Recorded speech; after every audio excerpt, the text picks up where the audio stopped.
If part of your role involves working with people, well then at some stage along the way you're going to find that you'll enter into conflict or there will be a difference of opinion. At that point then you'll be required to negotiate. Now at that point in time you need to be able to learn how to get your mental frame correct so you can enter into negotiations clearly, cleanly and effectively. The real question that you have to ask yourself is, what's your mindset when you arrive into it, or even before you arrive into it?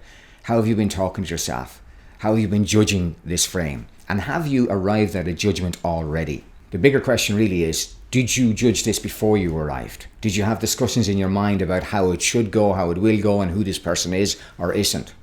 How many times have you made the pre-judgment? And if you're arriving into the negotiation with that pre-judgment frame, well then that person that you're negotiating with has no chance at all because you've already made up your mind.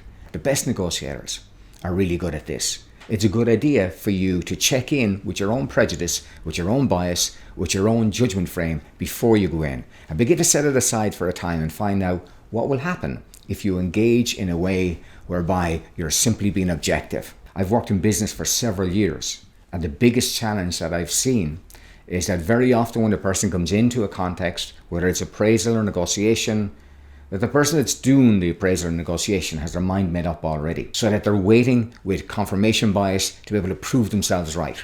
Can you get to a state of mind where you can remain open and to begin to receive the information and to set aside your prejudice, your judgments and your prejudgments and your perceptions in that way, and begin to allow yourself to engage and connect in a process that will become truly fruitful? This is a big gamble that you take, but it is what the best negotiators do. They take the gamble. My question for you is, will you?